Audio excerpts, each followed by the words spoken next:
Hello, and welcome to another episode of Podcast AI. I'm Benny Fluman, founder and CEO of MATCH B2B, where we specialize in B2B customer journey strategies and international market growth. And I'm Brenda, Senior Business Consultant here at MATCH B2B. Today, we're exploring a topic crucial for consultants and businesses alike: establishing authority in today's increasingly competitive market. Benny, with LinkedIn profiles overflowing with thought leaders and industry experts, what truly makes someone an authority these days? Great question, Brenda. In my experience, authority in consulting is comprised of four key elements. First is depth of expertise.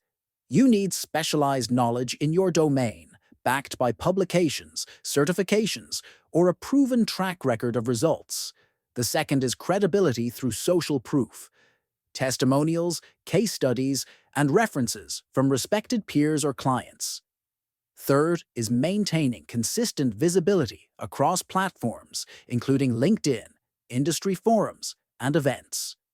Fourth is genuine thought leadership, sharing innovative ideas and frameworks that move industry conversations forward. These elements aren't just theoretical.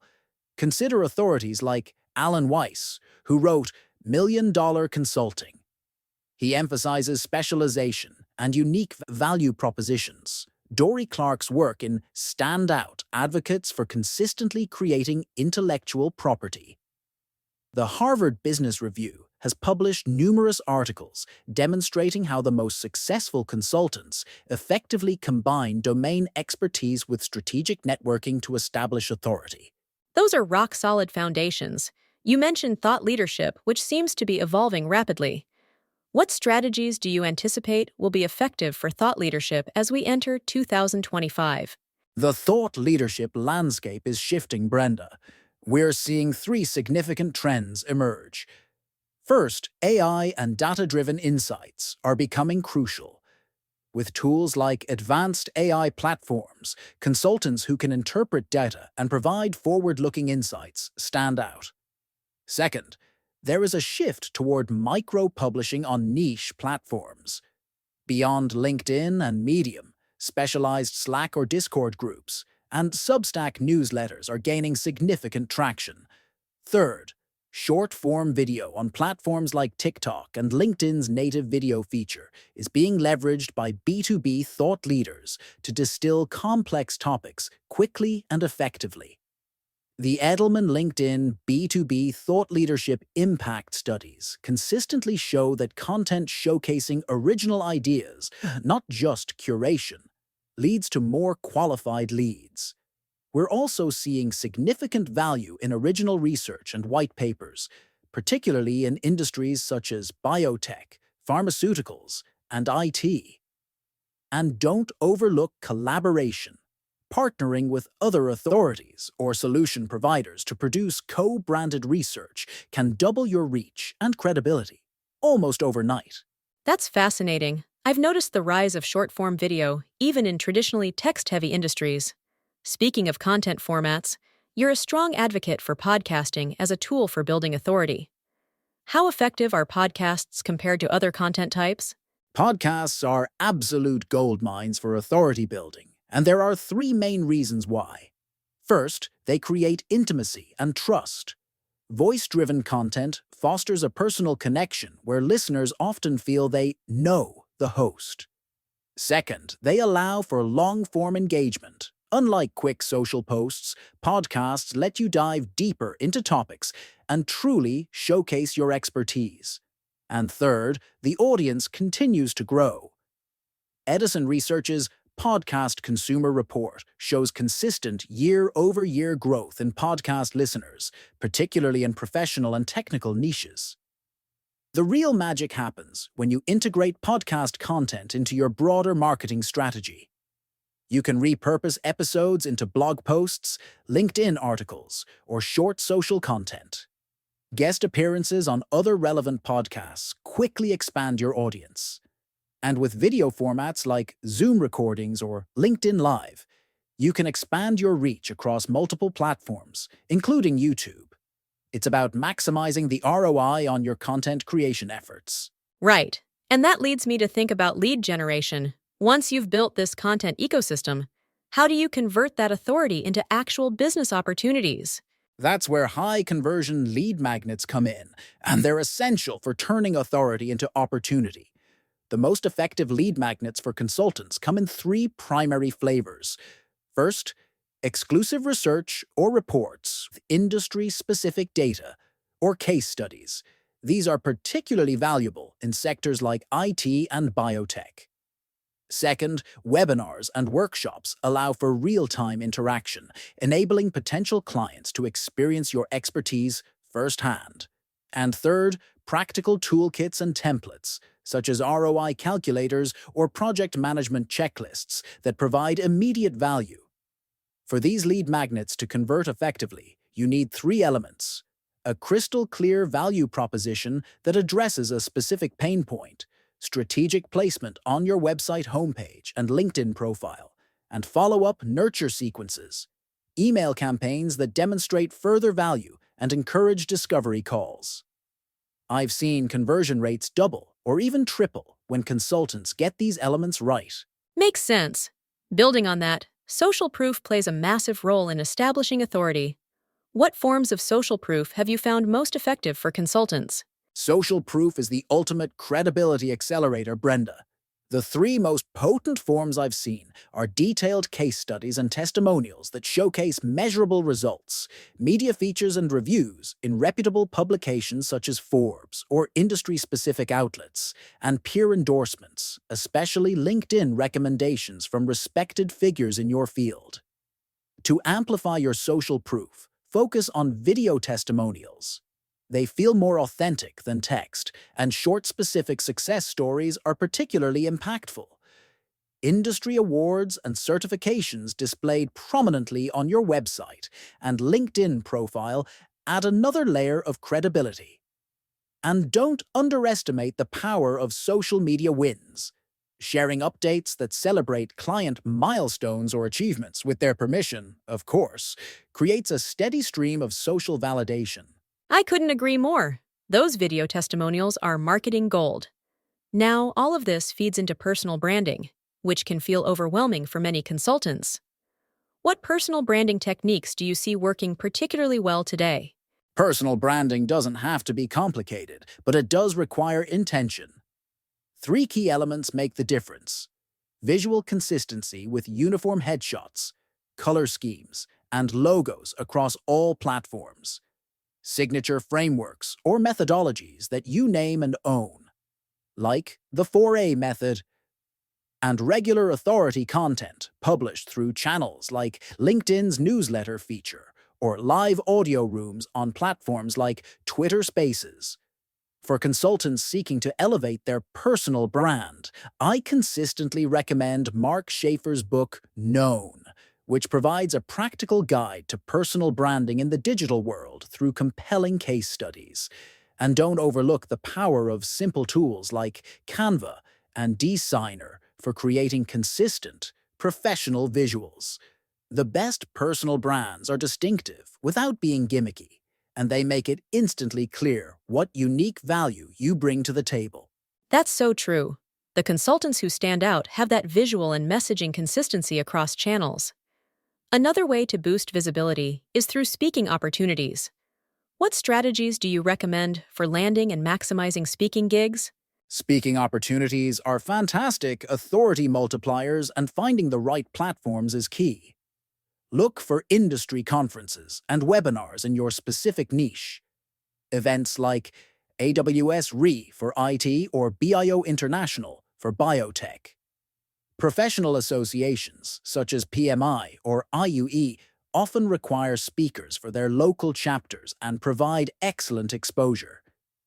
And don't overlook virtual summits and podcasts, which have made it much easier to connect with specialized audiences globally.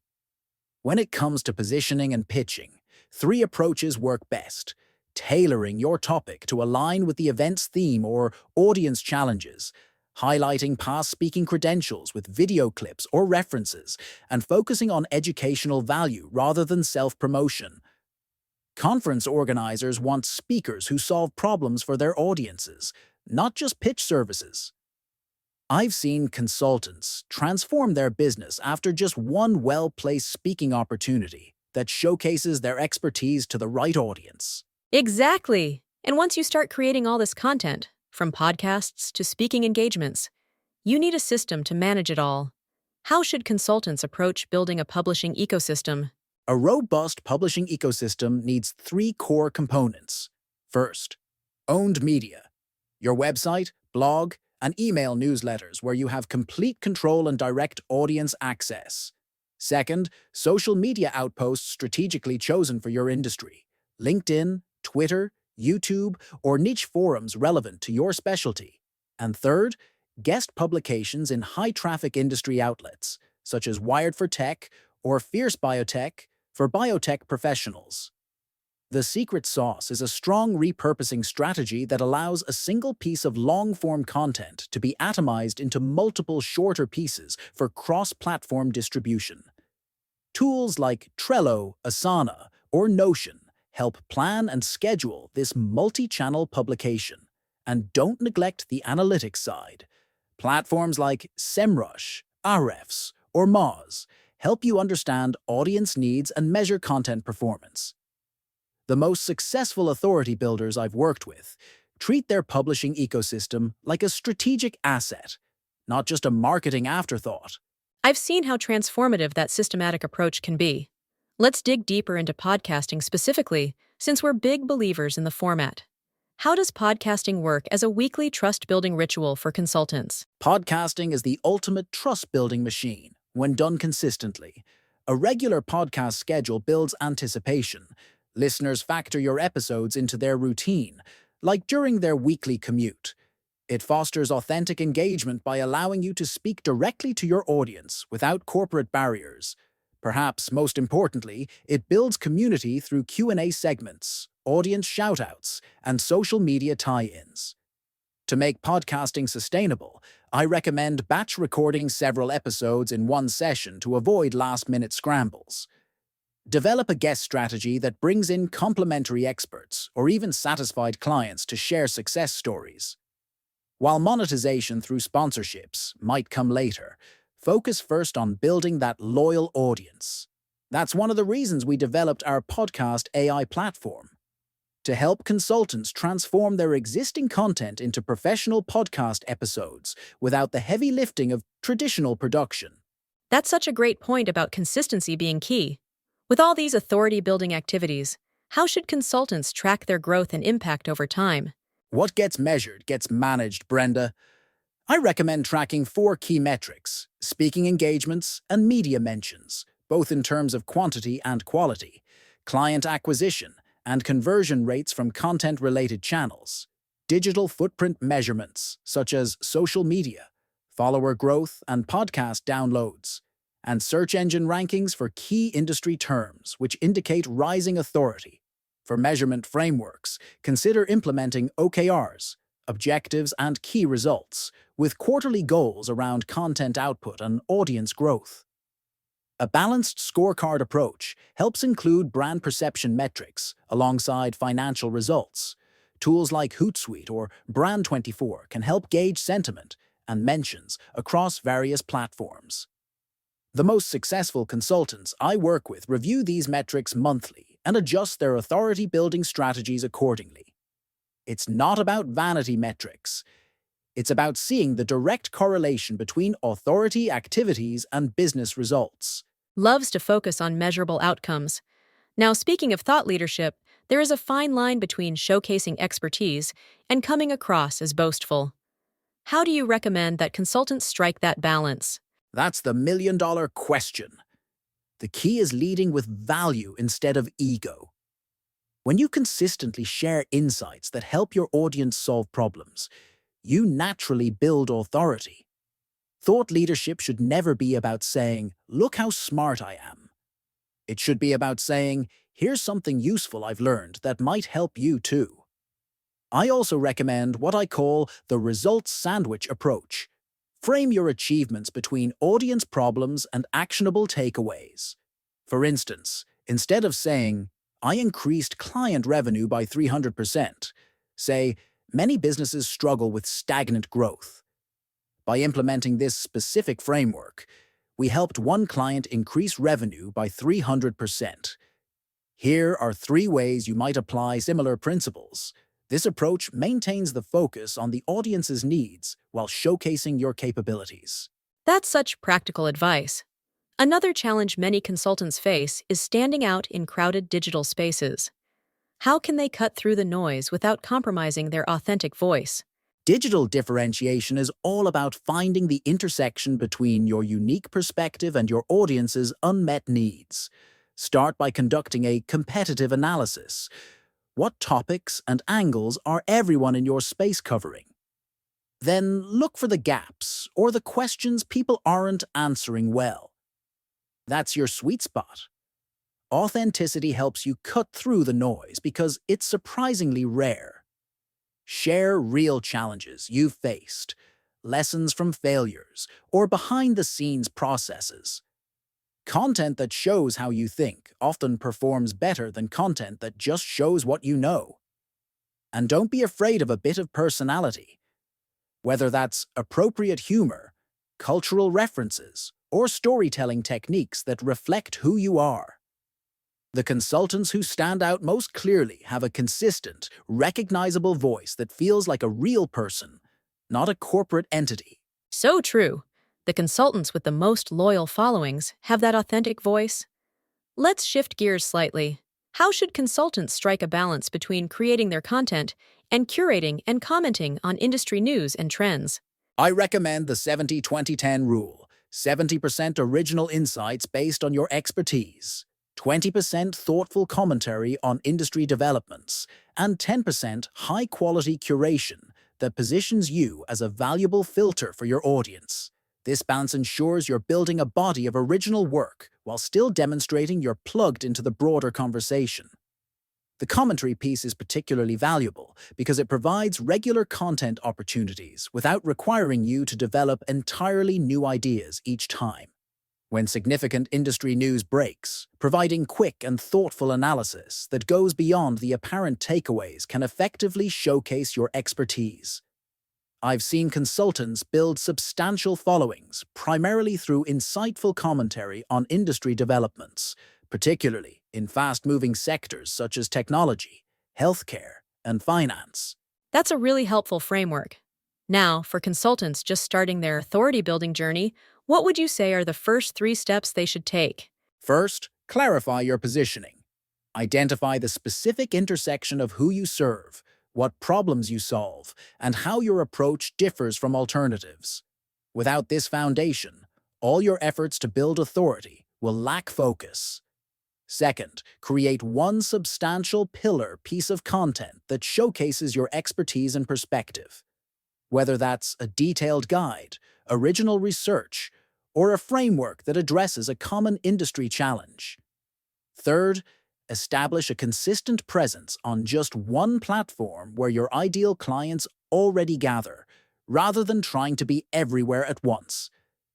I often see new consultants make the mistake of jumping straight to tactics like, "I need to start a podcast," or "I should write a book," before they've clarified their positioning. But authority building without precise positioning is like building a house without a foundation. It might look impressive temporarily, but it won't stand the test of time. Start with who you are, what you know, and who needs that knowledge. Then select the authority-building activities that naturally flow from there. Excellent advice on starting with positioning first. You've mentioned various content formats throughout our discussion. Are there particular formats that tend to work better for specific industries or consultant types? Absolutely. Format industry fit is crucial for efficiency. For technical consultants in fields like engineering, IT, or biotech, detailed how-to guides, technical white papers, and code walkthroughs typically perform well. For strategy consultants, frameworks, case studies, and trend forecasts tend to get the most traction. For coaches and leadership consultants, storytelling formats like case examples and personal transformation narratives often resonate most strongly. It's also worth considering your strengths and preferences.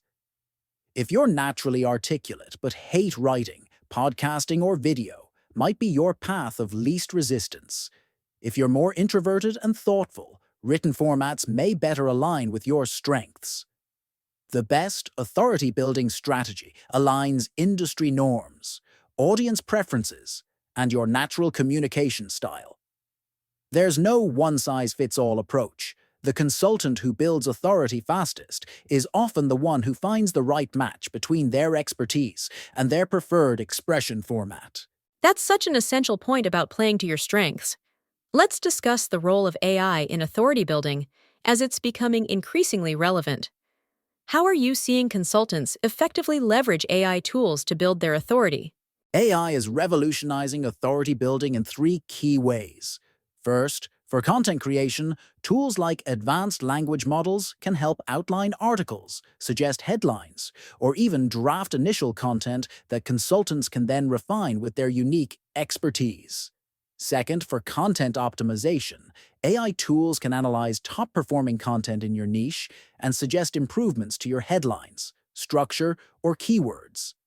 And third, for personalization at scale, AI helps segment audiences and customize messaging without requiring massive time investments. Our podcast AI platform is a prime example of this approach. It transforms existing written content into entirely produced podcast episodes, enabling consultants to expand their reach without having to start from scratch.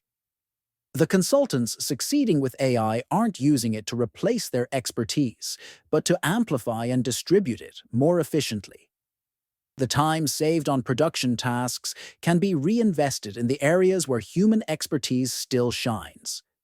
Developing original insights, building relationships, and applying contextual judgment to client problems. That's precisely why we developed Podcast AI, to make authority building more accessible. Moving to a more practical question, how should consultants balance time spent on authority building versus client delivery? This is the eternal consultant's dilemma. I recommend three approaches that help maintain balance. First, create systems and templates that make authority building more efficient. Content calendars, standard formats, and production checklists can drastically reduce the time required. Second, implement what I call content batching, dedicating specific blocks of time, such as one day a month, to creating multiple pieces of content simultaneously, rather than trying to fit it in around client work.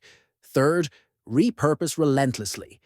Each core idea should be expressed across various formats and platforms to maximize ROI on your thinking. The most successful consultants I know also view client work and authority building as complementary rather than competitive. Client projects generate insights and case examples that fuel content, while authority-building activities attract better clients with bigger budgets who value your expertise. When you see these activities as a virtuous circle rather than competing priorities, it becomes easier to justify investing time in both. And remember, you don't need to produce content daily to build authority. Consistent quality always trumps sheer quantity.